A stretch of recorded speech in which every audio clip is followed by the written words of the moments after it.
নমস্কার। গতকাল আপনারা স্বপনের সঙ্গে আমার আড্ডার প্রথম পর্ব শুনেছেন। আজকে দ্বিতীয় পর্ব। আসলে স্বপনের সঙ্গে কথা বলতে বলতে সময় কোথা দিয়ে চলে যায় ঠিক বোঝা যায় না। তাই 1 ঘন্টা 20 মিনিটের একটা পডকাস্টকে আপনাদের উপর না চাপিয়ে আমি দুটো খণ্ডে ভাগ করে দিলাম। প্রথম খণ্ড গতকাল আর দ্বিতীয়টা আজকে। কেউ যদি বলে যে এখন বিজেপি ইমিডিয়েটলি কি মিরাকল তৈরি করবে, মানে চমৎকার কিছু না। তুমি একটা এই ইলেকশনেও যেমন নির্বাচন কমিশনের মেন উদ্দেশ্য হয়ে গেছে how do we make a normal election in West Bengal, normal election, আর কিছু না। তো এইটাই, how do we get West Bengal back to normal একটা এক্সিস্টেন্স, মানে লেভেল প্লেইং গ্রাউন্ডটা কবে হবে, তুমি কতটা করতে পারো। তাই আমি মনে করছি না যে বিজেপির যে এটা কোনো রেভলিউশনারি কোনো ম্যানিফেস্টো বা কি কিছু, ভোটে জেতার জন্যে এক ধরনের একটা অ্যাপিল করতে হয়েছে, আমি মানছি সেটা, কিন্তু এটার কারণটা এই জিনিসটা আমি না তোমার কি মনে হয় এই স্ট্র্যাটেজিগুলো কমপ্লিটলি একা অমিত শাহর মস্তিষ্ক থেকে? না না, দেখো হতে পারে না, এটা অমিত শাহ স্ট্র্যাটেজি। যে ম্যানিফেস্টোতে যা আছে ওটা আমিও ছিলাম ওই কমিটির ভেতরে, অশোক লাহিড়িও ছিল, তাপস রায়ও ছিল। আমরা চিন্তা করেছিলাম এটা জিনিসটা, সে প্যাকেজিংটা আলটিমেটলি কিরমভাবে করা হলো সেটা আলাদা, কিন্তু যে মূল বক্তব্য, প্যাকেজিংটা গুজরাটিরা আমাদের চেয়ে ভালো জানে, হয়তো জানি, কিন্তু প্যাকেজিংটা একটু দরকার। দেখো রাজনীতিতে প্যাকেজিং ছাড়া হয় না, জ্ঞান দিলেই হয় না। হ্যাঁ, জ্ঞানটাকে একটু একটু ক্যাপসুল করে ভালোভাবে। আচ্ছা তুমি তো 21-এর বিধানসভা দেখেছ? কৈলাস বিজয় বর্গীয় অ্যান্ড আমি তো বলি বর্গী হানার মতো এসছিল ওরা। হ্যাঁ, মারাঠা ডিচ করা হয়নি, এই যা। তো বর্গীয় বিজেপি আর এখন যারা বিজেপি অন্তরাল থেকে শাসন করছে তাদের একজনকেও দেখা যায় না। হ্যাঁ, they are all invisible people. What are the lessons you think your party has drawn from 21 defeat? প্রথম কথা হচ্ছে যে 21 আমরা অনেক বিস্তারিতভাবে অনেক চিন্তা হয়েছিল, এগুলো ভেতরকার, ওগুলো পাবলিকলি হয়তো হয়নি, কিন্তু কিছুটাও বেরিয়েছিল। তথাগত হয়তো ওগুলো একটু পাবলিকলি বলে ফেলেছিলেন, কি কাঞ্চন কামিনী কী সব বলেছে। হ্যাঁ, কাঞ্চন কামিনী, কাঞ্চন কমিউনিকেশন না দ্যাট। যাই হোক, তথাগত ওনার ভাবে আমি জিনিসটাকে বলেছি সেটা। দেখো, একটা হচ্ছে যে প্রথম কথা, আমরা এক ধরনের একটা ইমেজ তৈরি করেছিলাম যে এই কৈলাসজি হিন্দি বলে উনি নাকি সবই নির্ধারিত করছে। মমতা একটা বলছে, তার উত্তর দিচ্ছে কে? কৈলাস, হিন্দিতে। ঠিক মানুষ খায় না এগুলো। এমনিতেই একটা সমস্যা ছিল তোমার, যে তোমরা হচ্ছে বড় বাজারের পার্টি। হ্যাঁ, আর কৈলাসজিকে দেখলেও কিরকম একটা রিপালসিভ, সেসব কথা না, দ্যাটস ভেরি ইম্পর্টেন্ট। হ্যাঁ, বাঙালির কাছে এস্থেটিক্স ইজ ইম্পর্টেন্ট।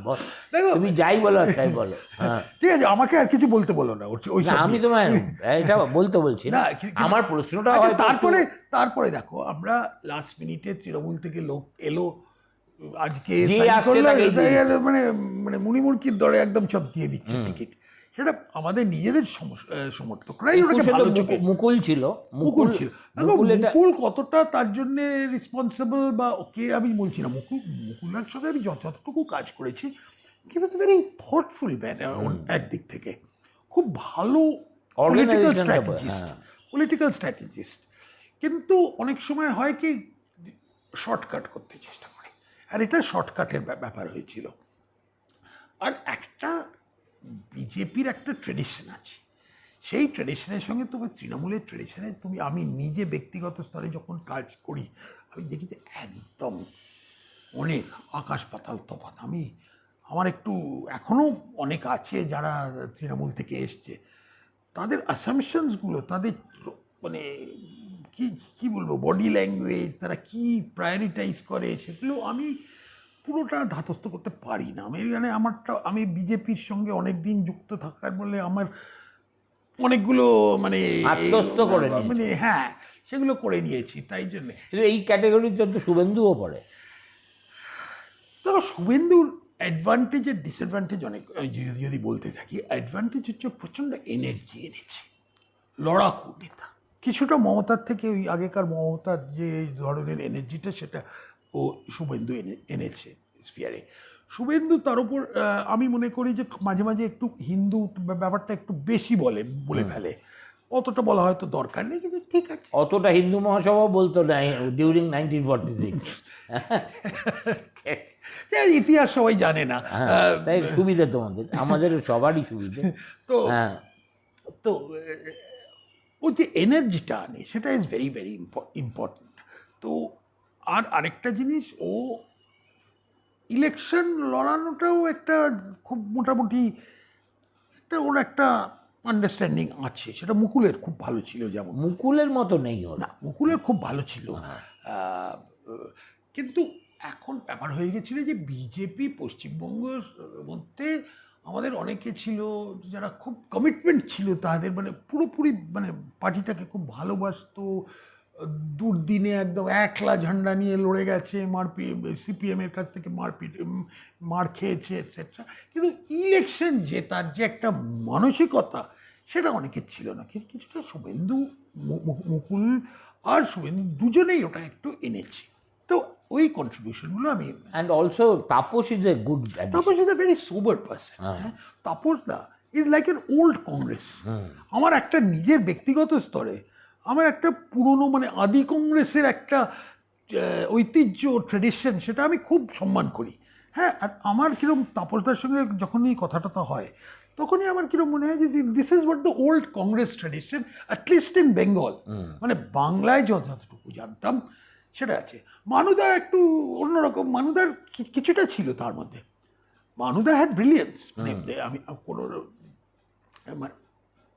কিন্তু এই ওই সব ব্যাপার। তারপরে যেসব এই ইউথ ব্রিগেড যেটা হয়েছিল, আমি তাদের অতটা সম্মান করতে পারিনি, ফ্র্যাঙ্কলি, প্রিয় অ্যান্ড সুব্রত। কাদের ইউথ ব্রিগেড? এই পুরনো, ওই যারা নকশালদের পিটিয়ে যারা জিতলো, দরকার হয়তো ছিল, এখন যদি ইতিহাস লিখতে হয়, they might have done a national service, but মানে 1972-তে 1971, 69 to 71 যেটা করেছিল, they did a national service, but in the process I think কংগ্রেসের ঐতিহ্যটার একটু বিকৃত হয়ে গেল খুব সাংঘাতিকভাবে। এবার আমাকে তুমি বলো যে 2021-এ, তুমি বললে 2021-এর কতগুলো গ্ল্যারিং মিস্টেক, 2026-এ সেগুলো তোমরা কি সংশোধন করেছো এবং কিভাবে রিস্ট্র্যাটেজাইজ করছো? একটা দিকে কেউ বলতে পারে না, আমরা বলে হচ্ছে যে আমাদের ক্যান্ডিডেট সিলেকশন পারফেক্ট হয়তো না, হতে পারে না, একটা কোনো দলের মানে 294টা সিটে অ্যাবসলিউট 100% পারফেকশন হতে পারে না, কিন্তু বাই অ্যান্ড লার্জ একটা দুটো জায়গা ছাড়া আমি মনে করি যে মোটামুটি আমাদের ভেতরকার যারা সমর্থক কর্মী তারা মেনে নিয়েছে ভালোই, যে চলো আমাদের মেন উদ্দেশ্যটা নিজেদের মধ্যে ঝগড়া করাটা না, আমরা মেন কাজ। 21-এ যদি উপর থেকে নিচে হয়, এবার থেকে নিচে থেকে উপর হয়েছে, অনেকটা হয়েছে, অনেকটা, পুরোটা হয়নি কিন্তু তাও অনেকটা হয়েছে। তারপরে যেটা হয়ে গেছে যে এই বাঙালি মুখ, শ্রমিক, অনেকে দিলীপ দাকে ভালো লাগে, অনেকে দিলীপ দাকে পছন্দ করে না, একদম শুভেন্দুকে অনেকে পছন্দ করে না, কিন্তু এটা কোনো নিঃসন্দেহ এইটুকু বলা যায় তারা অথেন্টিক বাঙালি মুখ। তো এটা একটা বড় জিনিস। আর কেউ কোনো আমাদের এখানে প্রভারী যাই থাকুক, তারা সব পর্দার পেছনে, they do not come to the forefront, they are not. আর আমি তো ব্যক্তিগতভাবে, আমি যখনই আমার একটা সমস্যা হয়ে যায় অনেক সময় এই সেন্ট্রাল টিটিংগুলোতে, কেন আমার হিন্দিটা খুবই খারাপ, মানে এতদিন দিল্লিতে থাকা সত্ত্বেও খুবই খারাপ। তবে কি প্রণববাবুর মতো হিন্দি? হ্যাঁ, প্রণববাবু আমাকে বলতো এটা নিয়ে, আমি ওনার সঙ্গে এটা নিয়ে অনেকবার কথা বলেছি। তো আমি খালি দুটো ভাষা জানি, বাংলা জানি আর ইংরেজি জানি। তো এখন সমস্যা হয় কি কোনটা নিয়ে বলবো, খারাপ হিন্দি। অমিত শাহকে একদিন আমি বলেইছিলাম যে দেখো, মানে তুমি সহ্য করো আমার ইংরেজিটা, কেন আমি তা না হলে কিছু বলতে পারবো না। তো চলো, এখন অনেক রকমের অ্যাডজাস্টমেন্টস হচ্ছে। অ্যাজ আই সেড, এটা ওয়ার্ক ইন প্রোগ্রেস, পুরোটা হচ্ছে। এখন বিজেপি একটা রেসপন্সিবল একটা জায়গার মধ্যে এসে গেছে। এখন দেখা যাক সামনের দিনে কি ধরনের। এখন আরবান, আমি বেশি গ্রামে যাইনি, কিন্তু আরবান বেঙ্গলের মধ্যে আর্জিকর ইনসিডেন্টের পর থেকে যে ধরনের মানুষ মানে অ্যান্টি তৃণমূল যে একটা প্রকটভাবে একটা প্রকাশ পাচ্ছে, সেটা কিন্তু একটা এখনও আছে। তৃণমূল এখন এক ধরনের, আমার কিরকম মনে হচ্ছে যে 1977-এর, অনেকে বলে 2011, আমি কিন্তু আমার খালি মনে হয় যে 1977-এ যখন মানে মাস্তানি করে কংগ্রেস ভেবেছিল সব জিতে যাবে, তো ওইটাই আমার কাছে অনেক জায়গায় লাগে। অনেক জায়গায় এই বস্তি এলাকা অঞ্চলগুলোতে দেখি যে কারা তৃণমূল করছে, যারা কোনোভাবে ডাইরেক্ট বেনিফিশিয়ারিজ ওর সাম পিপল আর মাসেলম্যান, দাদা দিদি, এই কালচারটা ওরা করে দিয়েছে। তো এটার একটা ব্যাকল্যাশ তো হবেই, প্রতিক্রিয়া তো হবেই। কামিং টু রাসবিহারী, দেখো এই কনস্টিটুয়েন্সিটা হচ্ছে অলমোস্ট তোমার পেডিগ্রির মতোই একটা অভিজাত, ঠিক আছে, যেখানে মুসলমানদের পার্সেন্টেজ 3.5 না 4, হ্যাঁ, ওরকমই। কিন্তু upper caste Hindu, middle class, upper middle class Hindu, this is Hindu state. আমি যদি বলি উইদিন এ স্টেট, মানে কলকাতার আর কোনো কনস্টিটুয়েন্সি এতখানি ওভারওয়েলমিংলি হিন্দু ডমিনেটেড নয়, ঠিক। কিন্তু যেটা অতটা যাকে বলে ভদ্রলোক ডমিনেটেড, ভদ্রলোক ডমিনেটেড না। এখন I don't know, you are the best person. এই যে ভদ্রলোক এলিট, আমি যদি তাদের এভাবে এখনও বলি, তাদের একটা ন্যাচারাল অ্যাভারশন আছে টুয়ার্ডস বিজেপি। কেননা তারা মনে করে যে এটা বড়বাজারের পার্টি, কি পার্টি ওসব না, এটা ঝঞ্ঝাটিয়া পার্টি, এটা কমিউনাল পার্টি, অ্যান্ড দেয়ারফর এদেরকে সমর্থন করা মানে ইনভাইটিং সোশ্যাল আনরেস্ট, ঠিক আছে। আর আর তুমি তো জানোই যে একটা স্নবারি আছে বাঙালির, যে ঠিক আছে Mamata may be bad but she is one of আস, ঠিক আছে। উল্টোটা তো অমিত শাহ। ফলে তোমার এইখানে কি তোমরা কোনো ডেন্ট করতে পেরেছো? দেখো, রাসবিহারী কেন্দ্রেতে আমি যেটা চেষ্টা করেছি যে Mamata may have been one of us at one time, but I want to project যে I am more one of you than Mamata is. সেটা একদিক থেকে আমার নিজের একটা যতটা প্রোফাইল আছে, আর আমি যে ধরনের সমর্থন পাচ্ছি ফ্রম, মানে তুমি একদম ফান রোডের ওই কোন গুড়িয়াহাটের ওই ফান রোড থেকে তুমি এইখানে চলে এসো, এই সাউথ সিটির পেছনের এসব অলিগলির মধ্যে, ওই ধরনের মানে এক ধরনের মধ্যবিত্ত তোমার বাঙালি। 9টা ওয়ার্ড আছে না? 9টা ওয়ার্ড আছে, ওর মধ্যে that way big, it's very big and it's ওটা সোশ্যালি ডাইভার্সও আছে। তার মধ্যে 2টো ওয়ার্ড আছে যেখানে তুমি ধরো কালীঘাটের যে ওয়ার্ডগুলো, যেগুলো এক ধরনের এখনও ঠিক 21st সেঞ্চুরিতে পৌঁছয়নি। এটা একটা ভীষণ অস্বাভাবিক ব্যাপার। তুমি কালীঘাট মানে মন্দিরটা একটা বড় শক্তিস্থল, এটার গুরুত্বটা সারা ভারতবর্ষে সবাই মানে এটা একটা বড় ধর্মীয় একটা জায়গা। প্রায় দিনে 60,000 লোক আসে, আর কোনো কোনো উৎসবের দিনে তো আরও ডবল ট্রিপল হয়ে যায়। কিন্তু তুমি ফ্যাসিলিটি, সেদিন ধর্মেন্দ্র প্রধান এসেছিল, ধর্মেন্দ্র প্রধান, আমরা দুজনে আরম্ভ করেছিলাম কালীঘাটের মন্দিরে, তো বলেছিলাম একটু বাথরুমে যেতে চাই। একদিন ঘুরতে একটা স্বাভাবিক একটা একজন মানুষ, আরে পরিষ্কার বাথরুম নেই ওখানে। তবে একটা খুঁজে খুঁজে কোন জায়গা থেকে একটা অনেকের হাত পা ধরে একটা কোনো বাড়ির মধ্যে থেকে উপরে দাও, তুমি ভেবে দেখো। তো এইটা হচ্ছে আজকে এটা কালীঘাট মন্দির। দিদিমণি ওই যে স্কাইওয়াক না কি করবে, স্কাইওয়াকের কোনো একটা ভ্যানিটি প্রজেক্ট, ওটা একটা ভ্যানিটি প্রজেক্ট। তুমি তাও তো করে দিয়েছি নিতা আম্বানি। একটা হোটেল নেই, তোমার ওখানে ধর্মশালাগুলো তুমি জায়গা দেখো, খুব একটা তুমি যদি ঊনবিংশ শতাব্দীতে কি ছিল কলকাতা তুমি যদি দেখতে চাও ওখানে যাও। ফ্লাডস হয়, ওই আদিগঙ্গাটা তো একদম মানে কি নালা, টালির নালা থেকে এখন কার নালা হয়ে গেছে ভগবান জানে, এখন বার্নালা হয়ে গেছে। যাই হোক, যাই হোক। তো এইটাও হচ্ছে, এইটা তো এক ধরনের চ্যালেঞ্জ না?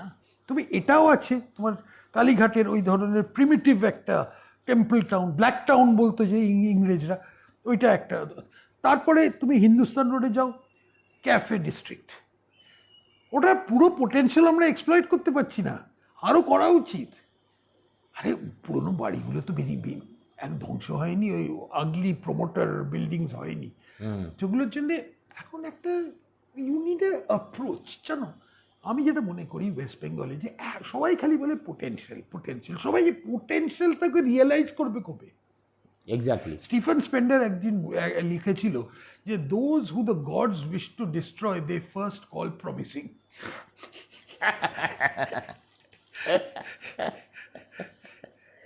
তো মানে তোমার কি মানে হোয়াট ইজ ইয়োর হাঞ্চ? কেননা এখানে তোমার যেটা সমস্যা, ফ্র্যাঙ্কলি বলছি, সেটা হচ্ছে you are not fighting Trinamool, you are essentially fighting a local boy who has a good image, এবং দেবাশিস কুমার সম্পর্কে বাজে কথা বলছে বা গালিগালাজ করছে, আর চারটে টিএমসি লিডারের মতো, এরকম লোক তুমি খুব খুঁজে পাবে না। আর দেবাশিসের একটা গুণ আছে, একই সঙ্গে সমাজের বহু স্তরে ওর মেলামেশা আছে। ও যেমন একদিকে ওই বস্তির ছেলেদের সঙ্গে বসে চা খায়, তেমনি আবার শিল্প সাহিত্যের জগতে ওর আনাগোনা আছে। হ্যাঁ, এবং ওর স্ত্রী খুব অ্যাক্টিভ। যা আমি ওগুলো এইগুলো জানি, কেননা আমার বউয়ের সঙ্গে ওর বউয়ের একটা বন্ধুত্ব আছে, সেই জন্যে কিছুটা পার্কুলেট করে আসে। আর দেবাশিসকে আমি অনেক দিন ধরে চিনি। আরেকটা কথা আমি দেখেছি ওকে, ও হচ্ছে people's man, notwithstanding this party. ওর পার্টি লাগে না, কিন্তু ও তৃণমূল ছেড়ে নির্দল হয়েও কিন্তু কাউন্সিলর জিতেছিল, সুতরাং ওর একটা অন্য ব্যাপার আছে। তো while Bhabanipur theoretically is a good seat for you, practically কিন্তু তোমাকে you are in for a tough challenge. দেখো, আমি তো চিরকাল মনে করেছি যে রাসবিহারীটা আরে প্রচণ্ড tough seat, it's not a easy. এখানে সেফ সিট প্রথম কথা বলে কিছু নেই, আর ভারতীয় জনতা পার্টির কাছে কোনোটাই সেফ সিট না। আমাদের লড়তে হবে প্রতিটি ভোটের জন্যে, অনেক রকম বাধা আছে, অনেক রকম মেন্টাল প্রিকনসেপশন আছে, যেগুলোকে আমরা ওভারকাম করতে হবে। আমি দেবাশিস কুমারের ব্যক্তিগত ব্যাপার নিয়ে আমি কিছু বলতে চাই না, আমি খালি এইটুকুই বলবো যে আমার কাছে, আমি একদিক থেকে এটাকে একটা রাজনৈতিক পলিটিক্স, যে তোমার হোয়াট ডু ইউ ওয়ান্ট, মানে পশ্চিমবঙ্গের মানুষ কি চায় তাদের ভবিষ্যতের জন্য, বিকল্প সরকার তুমি যদি দিতে চাও তাহলে কি ধরনের। আর আমার কাছেও এটা একটা নিউজ যে তুমি almost you have shifted yourself to Kolkata, but why is it not perceptible or seen? Because আমি কোনোদিন এখানকার রাজনৈতিক জগতের সঙ্গে সম্পর্ক। কারণটা কি বলো তো, ওখানে লুটিয়েন্স দিল্লি, আর এখানে তুমি টলি ক্লাব আর ক্যালকাটা ক্লাবের বাইরে যে বৃহত্তর বাংলা সমাজ আছে, সেই সমাজের একজন হওয়ার চেষ্টা করবে। না, আমি হয়তো অনেক কিছুই করিনি। দেখো, আমার সঙ্গে যোগাযোগটা যদি রাখতে আমি করিয়ে দিতাম। ঠিক আছে, আমার মানে দুর্ভাগ্যক্রমে ওটা হয়নি কোনো কারণে, তোমার নম্বরটাই ছিল না, এখন পেলাম। তাছাড়া আমার একটা অর্গানাইজেশন আছে খোলা হাওয়া, সেটা থেকে আমরা করতাম কিছুটা। ওটা তো ছোটোখাটো ভাবে একদম, ওখানেও তো সব তস্কর শ্রেণীর লোকজনই ছিল। ঠিক আছে, যাদের ছিল মানে মোটামুটি একটা ছিল। দেখো, আমি কোনোদিন ভাবিনি যে আমি এইখানে নির্বাচনী রাজনীতি করব, আমরাও ভাবিনি। তো তারপরে আমাকে যখন বলা হলো তখন আমি এলাম। তো আমি মনে করি না যে I am a professional politician, আমার পেশাগত রাজনীতি না, কোনোভাবেই না, আর কোনোদিন থাকবো না।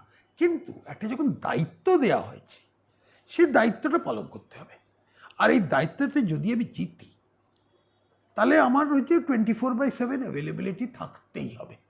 তো তোমার যারাই এখানে ভোটার আছে, সে স্লামে থাকুক, বস্তিতে থাকুক বা হাই রাইজে থাকুক, তোমার মতো এই জায়গার মতো, তাদের সবাইকেই রিপ্রেজেন্ট করতে হবে। তাদের বিভিন্ন রকমের ইন্টারেস্ট আছে। তো এই ধরনের একটা কোয়ালিশন একটা করতেই হবে। তোমার ইলেকটোরেট কি জানতে পেরেছে যে তুমি আসলে মহানির্বাণ রোডের বাসিন্দা? যতটা আমি পেরেছি আমি বলে দিয়েছি। আমি কি সবাইকে তো বলি? তোমার একা বললে তো হয় না। না, তো তুমি বলছো এখন তারাও জানতে পারলো আমার মহানির্বাণ রোডের বাসিন্দা। সেটা হয় কালকাটা কেমিক্যালের মালিকের ছেলে, মালিক আর্টসওয়াইল। সেসব আমি বলি না। আমি জানি। হ্যাঁ, কেন বলবে? সব সময় বলার কি দরকার? আমার নিজের একটা পরিচয় আছে, সেইটুকুই থাকি। সে আমার অ্যাড্রেস বিলেত না, যেখানে অ্যাড্রেস পোস্টাল কোড। বাঙালি কি করে? বাঙালি হচ্ছে পেডিগ্রি খুব সচেতন জাত। মানে আমি তো অমুকের ছেলে, অমুকের নাতি, it makes a lot of difference. বুঝতে পেরেছো না? সেই ছেলে হয়তো কিছু করেনি জীবনে, কিন্তু বাপের ইয়ে করে খাচ্ছে, বাপের নাম। আমি আশা করি সেরকম না। আমি নিজের, তুমি নিজে, তোমার নিজের পরিচয় আছে, বাট মানে বলো তো তুমি কার পিতামহ 1910 সালে স্ট্যানফোর্ডে গ্র্যাজুয়েট করে এসছে? আমাকে শো মি বেঙ্গলি ফ্যামিলি। ওই সময় ভাবা যে আমি এন্টারপ্রেনারশিপ করব, ইউসি, মানে তার মানে কি? তার মানে যখন ইংরেজরা ছিল, নট উইথস্ট্যান্ডিং এভরিথিং, তখন কিন্তু বাঙালি ক্যাপিটালকে ডার্টি ওয়ার্ড মনে করতো না। একদম না। স্বদেশী জিনিসটা বেঙ্গল থেকেই তো এসেছিল। এক্স্যাক্টলি। আর তার একটা ছিল যে পুরোপুরি বাঙালিরা যে চাকরি করবে না, নিজেরা কিছু একটা করো, ব্যবসা করো, তার সঙ্গে একটা সেলফ রিলায়েন্স, মানে আত্মনির্ভরতা, যেটা এখন আমাদের প্রধানমন্ত্রী বলেন, সেটা ওইখান থেকেই তো এসেছিল জিনিসটা। তো ওখানেই তো এখন ঠিক আছে। তো আমার পেডিগ্রিটা একদিক থেকে দেখতে গেলে বিজেপির পেডিগ্রির সঙ্গেও মিলে যায়। স্বদেশী, আত্মনির্ভরতা, না সবই মেলে, কিন্তু ওই আর কি তোমার মহানির্বাণ রোডটা ইন্টেলেকচুয়াল হেফটা। যাই হোক, দেখো আরেকটা জিনিস আমার জিজ্ঞাসা আছে। দেখো তোমার বিজেপিতে আসা, বিজেপির সঙ্গে তোমার হৃদ্যতা, এগুলো সব আমার চোখের সামনে হয়েছে। আমি মাঝে মাঝে ভাবি, যদি এল.কে. আডবাণী, অটল বিহারী বাজপেয়ীরা না থাকতো, তাহলে স্বপন দাশগুপ্ত, চন্দন মিত্র, অরুণ জেটলি, এরা কি আদৌ বিজেপি ডাফটেল করতো এদের ইন দেয়ার পাওয়ার স্ট্রাকচার? আমার মনে হয় না। ঠিক আছে। হ্যাঁ, বলছি তোমাকে, that was a different BJP. আর হ্যাঁ, নিশ্চয়ই। আর আমি ভাবছি যে অরুণ মারা গেল প্রিম্যাচিওরলি, আডবাণীজি অসুস্থ, বয়স ভারে, অটলজি নেই, চন্দনদা চলে গেল, অরুণ শৌরি বাড়িতে ঢুকে গেল, and today he is entrenched critic of this duo. একমাত্র তুমিই সারভাইভ করলে। What is the secret? আমি সব বিষয়ে কথা বলি না, এটা হচ্ছে একটা প্রথম কথা। অনেকগুলো জিনিসে মতামত থাকে, কিন্তু সব কিছু প্রকাশ্যে বলা যায় না। দ্বিতীয়ত, আমার লেখার মধ্যে আমি কিন্তু ক্রিটিসিজম আছে, কিন্তু আমি যে ভাষায় সেটাকে দিই, সেটা বোঝার মতো লোক বড় কম। ঠিক আছে, যারা তোমার পার্টির লোক বুঝতে পারে না। না না, এই কি বলছো পার্টি কি? আমি একজন তৃণমূলের নেতার কথা বলছি, তার একটু আমি বলছি না তার ইয়েটা কি, সে একটা নাটক লিখেছে, নাটকের স্ক্রিপ্ট একটা ইয়েতে ছাপা হয়েছে শারদিয়ায়। তো আলাপন তাকে জিজ্ঞেস করেছে, this is a complete indictment of your own regime. তখন সে বলেছে, আপনি পড়েছেন? বলছে, আমি পড়েই তো বলছি। বলে, আমার পার্টির কেউ পড়বে না, ফলে আমার সমস্যা নেই। ঠিক আছে, তুমি কে লিখেছে সেটাও আমি বুঝতে পারলাম। হ্যাঁ, বুঝতে।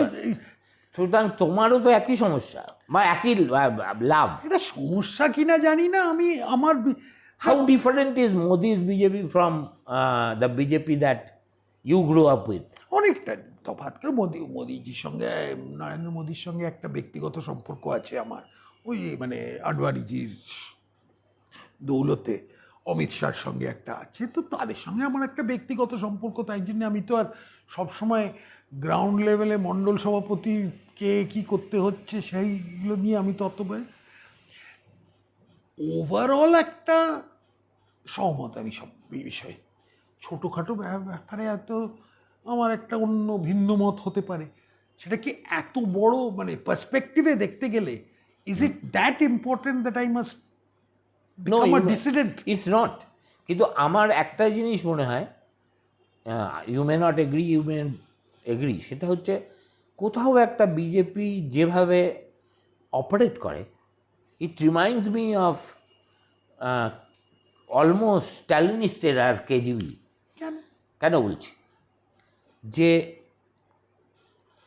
ডান হাত জানে না বাঁ হাত কী করছে, বাঁ হাত জানে না ডান হাত কী করছে, এবং বাংলার লোকেরা বাই অ্যান্ড লার্জ তারা খুব মনে করে দে আর কমপ্লিটলি হ্যাপলেস অ্যান্ড হেল্পলেস, কেননা তাদের কোনো টেকার নেই, তারা যা বলতে চায় সেটা দিল্লি শোনে না। এই কথা আগে কংগ্রেসিরাও বলতো, হ্যাঁ, যে আমাদের কথা শোনে না, high command is a different breed.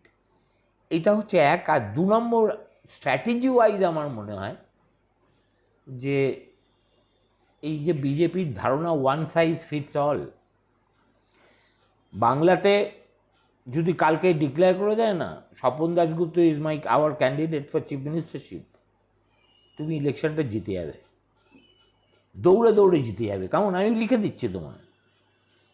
But why this? মানে যেহেতু আমি মধ্যপ্রদেশে করিনি, যেহেতু আমি ছত্তিশগড়ে করিনি, রাজস্থানে করিনি, হরিয়ানায় করিনি, অতএব বাংলায় করবো না। I see no logic in this. One size does not fit all. আর এই পশ্চিমবঙ্গে আমি যখন এদের মুখে মাঝে মাঝে শুনি, আমার তো এখন বাড়িতেই আমি রেস্ট্রিক্টেড, এ মণ্ডল, তারপরে আরে ভাই ঝাড়খণ্ড থেকে এখানে এসছে, মানে কেউ যদি আসে কোনো দায়িত্বে, বলছে আমি এখন প্রবাসে আছি। হ্যাঁ, ওটা আমরা তো প্রবাস বলতে ওটা একটা সঙ্গের, তারপরে একটা ভাষা আছে, প্রভারী। দেখো বাঙালি, হ্যাঁ, চলতি এগুলো কমপ্লিট, এগুলো হজমই হবে না আমাদের। কিন্তু এটাও একটা একটা কোনো পলিটিক্যাল ট্রেডিশনের মধ্যে তাদের একটা নিজেদের ভাষা ইভলভ করে, কমিউনিস্টদের মধ্যে নেই। তা আছে, কিন্তু কমিউনিস্টরা কি ডিস্ট্রিক্ট কমিটি, স্টেট কমিটি? না না, তাছাড়াও একটা অনেক রকমের কী সব বলে টলে, এখন আর জানি না কি বলে, কিন্তু কংগ্রেসের মধ্যেও একটা কোনো ভাষা ছিল, অ্যাডজাস্ট করলো, কেউ যখনই বলছে অ্যাডজাস্ট করলো, তুমি জানতে ওদের একটা কংগ্রেসের ভাষা তুমি বুঝতে পারতে। আর বিজেপিরও তুমি 2 মিনিট কথা বলো, তুমি বুঝবে যে লোকটা বিজেপির বা সঙ্গের ওই ঘরানা থেকে এসছে। এখন আছে, কিন্তু এটা তো আর এটা অত বড় কিছু না। তুমি কি বলো? আচ্ছা, ধরো যে প্রভারী ব্যাপারটা, মানে কি বলবো, অবজারভার, কংগ্রেসের এটাকে অবজারভার বলে।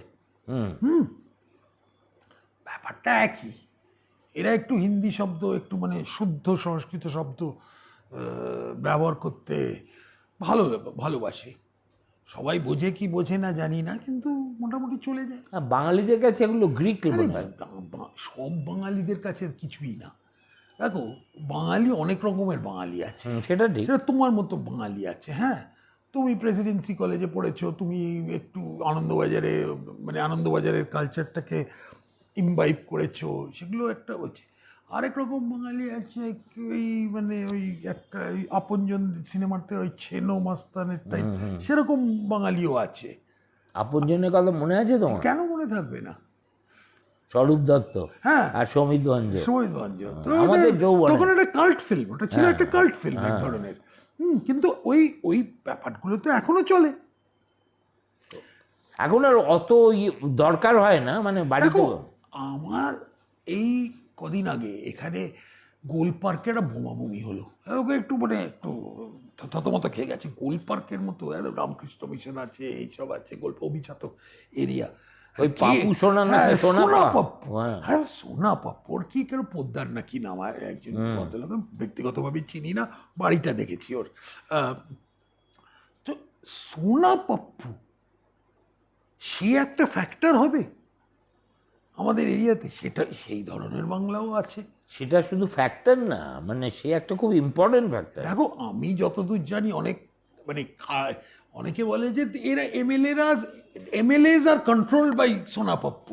সে কেন 100 জন 200 জন এই পঞ্চাননতলায় ওই জায়গাটায় বস্তিতে ও কন্ট্রোল করে, তার ওর আবার সিএসআরও আছে।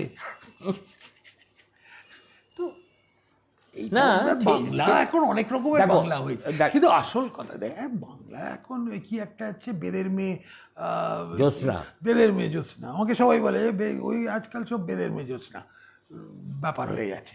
আচ্ছা, ধুরন্ধর দেখেছো? আমি ফার্স্টটা দেখেছি, অর্ধেক হিন্দিটা বুঝতে পারিনি আমি, কিন্তু আর মানে লোকের তো ওটা সুপার হিট, বাড়িতে সবাই বলছে আরে কি মানে একদম মানে নরেন্দ্র মোদীর ন্যাশনালিজম হ্যাজ বিন এপিটোমাইজড ইন ধুরন্ধর। আমি জানি না ওসব, অবোধের গোবাদে আনন্দ হয়। হ্যাঁ, ঠিক আছে, ঠিক আছে, কিন্তু হ্যাঁ। তাই জন্য যে বলতে যাচ্ছি যে there is no one Bengali, never was. Never was. তুমি বলছো বাঙালিরা হজম করে না, তুমি একটা জেনারেলাইজ করে যাচ্ছ যে একটা কোনো ধরনের হতে পারে, হতে পারে, I take তোমার your point. কফি হাউসওয়ালা প্রেসিডেন্সি কলেজের যারা প্রাক্তনী তারা হয়তো এটাকে ভালো চোখে দেখে না, হতে পারে। কিন্তু ফাইনালি একটা প্রশ্ন আমার জিজ্ঞেস করা উচিত, সেটা হচ্ছে এখনো মধ্যবিত্ত বাঙালির সঙ্গে বিজেপির কোথাও একটা অদৃশ্য দেয়াল আছে। এই দেয়ালটা তো তোমার মতো লোকেরই ভাঙার কথা। হ্যাঁ, তো আমরা চেষ্টা করছি। তো আরে তোমাকে তো এই ব্যাপারে আমি কোনো প্রোঅ্যাক্টিভ হতেই দেখি না। কি করবো বলো? আমি নিজেকে প্রোঅ্যাক্টিভ কতটা করব? অন্যদের আমি এনকারেজ করি, তাদের ওই নিজে এখন একটা বিজেপির প্রতীক হিসেবে রাসবিহারী কেন্দ্রে দাঁড়িয়েছি।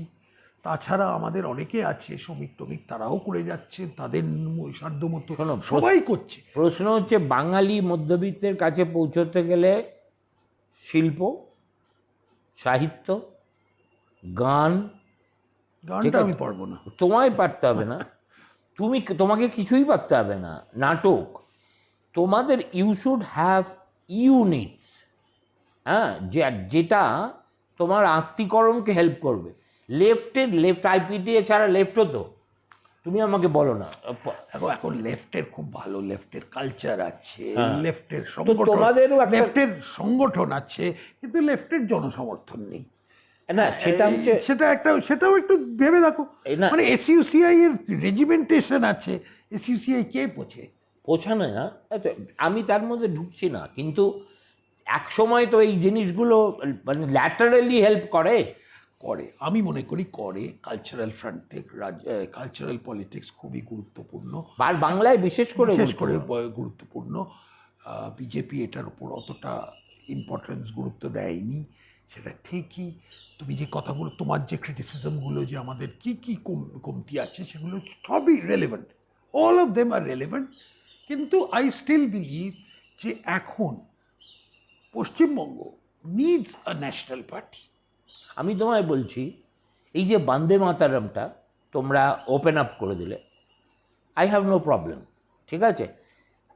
সেই সময় একটা পার্সপেক্টিভে আর রবি ঠাকুরকে যদি দাও, যে মানে একজন ব্রাহ্ম নিরীশ্বরবাদী, তাকে যদি দুর্গার আরাধনা করতে বলো, তিনি দেবেন না।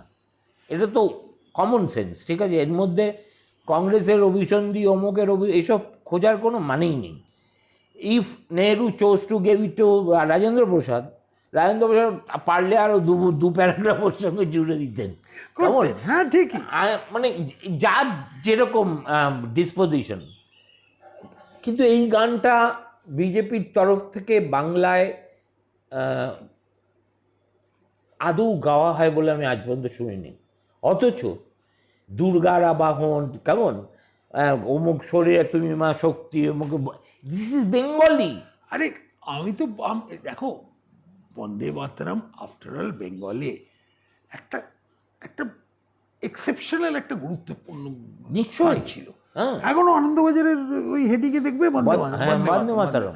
আরে এখন তো এটা তো কম্পালসারি না যে তুমি পুরোটাই গাইতে হবে, তুমি গাইতে পারো না গাইতে পারো। আমি বলছি, কিন্তু অ্যাকচুয়ালি যেটা হয়েছে যে এটার একটা এটাকে কোনোভাবে একটা সেন্সর করা হয়েছিল, এখন আনসেন্সর হয়ে গেল বাস। কিন্তু এরপরে প্রোপাগেশন নেই। সে এখন লোকে তার একটা কারণ বলবো, কিছু মনে করো না। তুহম দুর্গা দশপ্রহরী কে এখন দেখবে মন্দিরে তোমার এই মূর্তি করি মন্দিরে মন্দিরে, এগুলো কি অনেকে পারে মানে বোঝে না। অনেকে বলে নেহরুই লিখেছিল না, ইট is very difficult to understand, really difficult, কিন্তু যেটা গাওয়া হয় সেটাও ইকুয়ালি ডিফিকাল্ট। অনেকে ভালো গাইতে পারে না, কিন্তু অনেকে খুব সুন্দরভাবে গায়। ভাই গায়, কিন্তু আমার কথা হচ্ছে যে বিজেপি বাঙালি আনা বলতে যেটা বোঝায় সেটা কিন্তু একটা ডেফিনিট অ্যানিমাল। বাঙালি আনা আর বাঙালি এই দুটোর মধ্যে আলাদা আছে। বাঙালি বলতে তুমি বলতে পারো 10 রকমের বাঙালি আছে, কিন্তু বাঙালি আনা ইজ এ কমন গ্রাউন্ড। একটু বেঙ্গলাইজেশন অফ বিজেপি হবে হবে। আর সেকেন্ড হচ্ছে আরেকটি জিনিস মনে করো না যে তোমাদের এই যে ক্যাডার ম্যাডার যাদেরকে আমি এমনি দেখেছি, আমি খুব ভালো চিনি না তা নয়, দে আর মানে দে আর সাবস্ট্যান্ডার্ড অ্যান্ড সাবঅল্টার্ন। তৃণমূল ছেড়ে দাও, সেটা তৃণমূল এটা তো লেফটের একটা সময় ছিল যখন মানে ইন্দ্রজিৎ গুপ্ত ছিল বা সবাই ছিলেন ওই ধরনের লোক, হিরেন মুখার্জি ছিলেন, ওই ধরনের, সোমনাথ চ্যাটার্জি, ভূপেশ গুপ্ত, সবাই ছিল, সোমনাথ লাহিড়ী, ওরা ছাড়া কেউ আর কোনো দলের এই দেখুন ছিল। একটা কংগ্রেসের ছিল বিধান রায়ের সময় ছিল, তারপরে এখন maybe it's the relative decline, মানুদার ক্যাবিনেটেও ছিল, maybe it's the relative decline of the ভদ্রলোক। হ্যাঁ সেটাও মনে রাখতে দেখো। আমার কথা হচ্ছে আমি যে ধরনের বাঙালি, সেটা ইজ অ্যান ইনডেঞ্জার্ড স্পিসি। সে তখনও ছিল, এখনো থাকবে। হ্যাঁ, তোমাকে তো ইউ আর নট বাঙালি আনা বলতে বোঝায় Swapan Dasgupta does not represent it, এই নিয়ে আমার কোনো সন্দেহ নেই। কিন্তু বাঙালি আনার মধ্যেই স্বপন দাশগুপ্ত ট্রাইবের প্রতি যে একটা প্রগাঢ় শ্রদ্ধাবোধ, এই এলে উঠে দাঁড়াবে, এর উপরে করবে, মানে সেটা হচ্ছে কি তোমার বিদ্যে বুদ্ধি, তোমার প্রাজ্ঞতা, এর কাছে নমস্কার করা, এটা কিন্তু বাঙালির একটা চরিত্র গুণ। তোমার এদের সব তোমার দলের লোকেদের দেখে কিছু মনে করো না। আমি কেন দেখো কংগ্রেসও তো আমরা দেখেছি একদম, আরে পুরো জিনিসটাই তো ওয়ার্ক ইন প্রোগ্রেস। আমি কতবারই কতদিন আর ওয়ার্ক ইন প্রোগ্রেস থাকবে? দেখো, আরে work must progress and come to a conclusion. না দেখো, একদিক থেকে দেখতে গেলে বিজেপি পশ্চিমবঙ্গে একটা নতুন দল। শ্যামাপ্রসাদ মুখার্জি ওটার গঠন করেছিল 1951 সালে, ওনার মৃত্যুতেই, তারপরে একটা বিরাট ব্রেক। এই ব্রেকটা এখন আস্তে আস্তে যখন মানুষের জনসমর্থন হয়, তোমার এমএলএ হয়, এমপিস হয়, তারপরেই তো তুমি পার্টিটাকে তৈরি করতে পারবে। তো এইটা কদিনের, তুমি এই হয়তো 2014 পর থেকে আস্তে আস্তে পার্টিটার একটা মানে পশ্চিমবঙ্গের রাজনৈতিক ম্যাপে একটা স্থান পাচ্ছে। But it is not organic. It is otherwise how do তুমি যাও বাঁকুড়াতে যাও, পুরুলিয়াতে যাও, দেখো উত্তরবঙ্গ যাও, ইট ইজ ভেরি অর্গ্যানিক। আমি আই ডোন্ট অ্যাগ্রি। তুমি বলতে পারো যে ইন কলকাতা এখনো BJP has not struck roots that deep, সেটা বলতে পারো। কিন্তু তুমি এটাকে সারা বাংলা নিয়ে, পশ্চিমবঙ্গ নিয়ে বলতে পারো না। তোমার বুথ আছে কটা? 219, ওই ধরনের 128। Who is managing your vote? ওই তো দেখো, সব তো আমি এখন বলতে যাবো আমাদেরকে? না ওসব বলতে যাও না, আমি তবে জানতেও চাইবো না, ইউ আর এ ফ্রেন্ড। কিন্তু তুমি তো জানো যে একটা গুরুত্ব আছে TMC party. It's very deep. তোমার হাউ এভার মাছ জ্ঞানেশ কুমার ওই দিল্লিতে বসে চেষ্টা করুক, টিএমসি উইল পেনিট্রেট। মানে সামদাম দণ্ডভেদ তোমরা করবে, ওদেরও সামদাম দণ্ডভেদ আছে নিশ্চয়ই। এখন দিস এ ডার্টি, ওরা ছাড়বে না, আমরাও এগোচ্ছি, ওরাও ছাড়বে না। না, তো এইটা একটা তো ক্লাস সংঘাতের জায়গা। হ্যাঁ, তো এখানে তোমরা রেডি কি? যতটা সম্ভব রেডি। আমরা মানুষ, একটা জিনিস আমি দেখেছি যে are people ready for change, এই প্রশ্নটা। If people are ready for change we will benefit. যদি তারা বলে যে না এখনো আমাদের একটা প্রশ্নচিহ্ন আছে কি ভবিষ্যৎ নিয়ে, তাহলে আমরা পারবো না। না, আরেকটা প্রশ্ন আমি বলছি, আমার নিজের ফিলিং, আমি এই নদিয়া, মুর্শিদাবাদ, মালদা, দুটো দিনাজপুর ঘুরে এসেছি, আর কোথাও যেতে পারিনি, সব পিছনে ব্যথা ফ্যাথা নিয়ে, what ever, what I have felt that Hindu identity has become very dominant in Bengali psyche. হতে পারে সেগুলো বর্ডার ডিস্ট্রিক্ট বলে হয়েছে, কিন্তু এটাকে আমি ওয়েভ বলবো না, কারণ BJP cannot generate a wave in Bengal living out the Muslims. 80-90টা সিট তুমি যদি হিসেবের বাইরেই রেখে দাও, বাকিতে লড়াই তোমাদের, কিন্তু একটা স্রোত কোথাও আছে। ক্যান ইউ সি ইট? আমি এইসব ক্যালকাটা ক্লাব হিন্দুদের কথাই বলছি, যে যারা মানে বিজেপির নাম মনে বললেই একটু সরে যেত, আমি তাদের সঙ্গে কথা বলি তো টেলিফোনে, আর সহ্য হচ্ছে না। তোমাদের কি অ্যাডভান্টেজ বলো তো? বাই ডিফল্ট হতে পারে। এবং তোমরা সিপিএমের ভোট পাবে। সিপিএমের তলার বহু ছেলে মেয়ের সঙ্গে আমি কথা বলে দেখেছি, বলছি দাদা যেতে হচ্ছে, যাবো তো, আমরা তো দল ছাড়বো না, কিন্তু আগে বাঁচবো তারপরে তো দলটা করবো। So for them it is a question of survival. I think it is a 2011 moment for BJP. That is মানে কি বলবো, এই ধরনের অবজারভেশন আমি 77 বলছি, তুমি 2011, আমরা কিন্তু মোটামুটি একই কথা বলছি। হ্যাঁ, একই কথা বলছি, এতে কোনো চুপচাপ সন্দেহ নেই। লোকে, এটা কিন্তু বেশি প্রকাশ্যে আসছে না। না, যে প্রকাশ্যে আসছে না তার কারণ হচ্ছে ওই fear as an instrument of statecraft এই সিপিএমের চাইতেও লিগাল।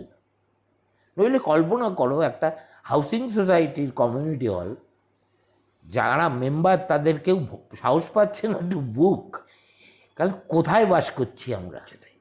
এটাই that is the tragedy. I am very glad যেটা তুমি তোমার ভিউয়ার্সদের এটা বলছো, কেন অনেক সময় লোকে, না আমার তো ভয় ডর নেই, তুমি জানো। হ্যাঁ, কলকাতা অনেকে পশ্চিমবঙ্গের বাইরে যারা থাকে তারা বুঝে উঠতে পারে না যে কি আমরা যখন বলি যে ভয়, এটা কতটা আর কতটা সমাজের মধ্যে ঢুকে পড়েছে এখন, আর এটাকে ভাঙতেই হবে। If you want to progress you have two.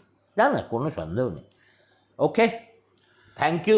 Thank you. অনেক দিন পরে ভালো আড্ডা হলো। ভালো আড্ডা হয়েছে।